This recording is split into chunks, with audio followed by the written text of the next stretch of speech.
So sir, you are keeping him, yes? Wala pang result ng investigation. Due process.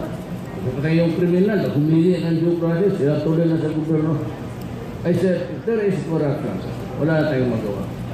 But if it's a matter of computation, pwede ito, I would not, I know the guys. Sinabi ko mo, estudyante pa kami.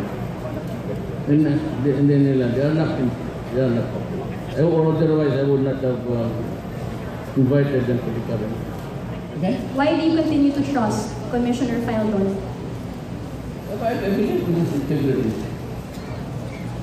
As a matter of fact, he was in Davao 4 years ago when he was together with some military men and they were urging me to run.